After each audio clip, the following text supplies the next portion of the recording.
Guys ഏവർക്കും മറ്റൊരു വീഡിയോയിലേക്ക് സ്വാഗതം. ഗൈസ് എനിക്ക് വലിയൊരു ആഗ്രഹം ഇത്തവണത്തെ അത്തപ്പൂക്കളം ഇടണമെന്ന്. അപ്പം ഞങ്ങളെല്ലാം കൂടെ കൂടി ഈ ടേബിളിൽ ഈ നമ്മുടെ പുറത്തുള്ള സ്ഥലം നിങ്ങൾ കണ്ടിട്ടുണ്ടല്ലോ, ആ ടേബിളിൽ ഞങ്ങൾ അത്തപ്പൂക്കളം ഇടാം. കാരണം നമ്മൾ തറ ഇട്ടാലുണ്ടല്ലോ ചിലപ്പോൾ ചെടിക്കൊക്കെ വെള്ളം ഒഴിക്കുമ്പോൾ വെള്ളമൊക്കെ ചെടിയെ വീഴുമെന്ന്, ഈ പൂക്കളത്തെ വീഴുമോ എന്ന് ഉള്ള ഇത് കാരണം ഞങ്ങൾ ഈ ടേബിൾ ഇടാമെന്ന് വിചാരിച്ചു.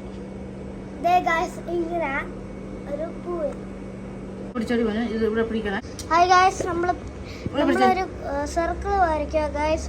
അതുകൊണ്ട് നമ്മളൊരു അങ്ങോട്ട് വലിച്ചോടിച്ച് ആ മതി.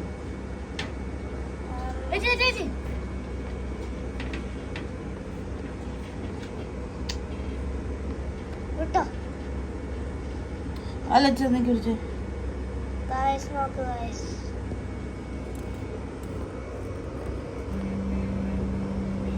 ഗൈസ് നമ്മൾ സ്കെച്ച് പെന്ന് ഒരു വള്ളിയെ വെച്ചിട്ടാണ് വരയ്ക്കാൻ തുടങ്ങിയത്.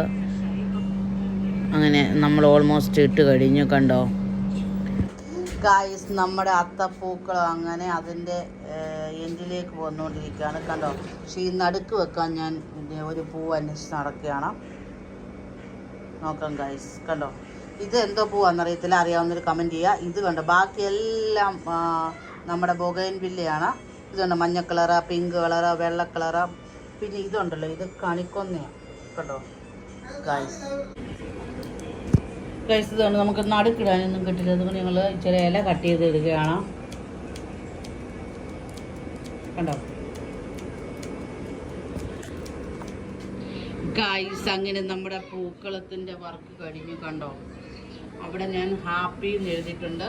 ഇവിടെ ഓണമെന്ന് വായിക്കാൻ പറ്റത്തില്ലെന്ന് തോന്നുന്നു, എന്നാലും ഹാപ്പി ഓണമെന്ന് എഴുതിയിട്ടുണ്ട് ഗൈസ്. അപ്പോൾ എല്ലാവർക്കും ഓണാശംസകൾ. Happy Onam to everybody.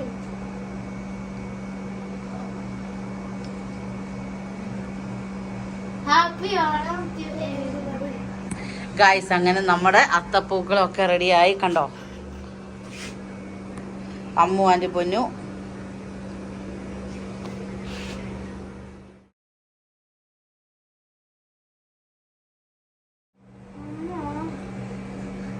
Guys, ഏവർക്കും ഞങ്ങളുടെ ഫാമിലി ആയിട്ട് എല്ലാവർക്കും ഓണാശംസകൾ guys. Happy Onam to everybody.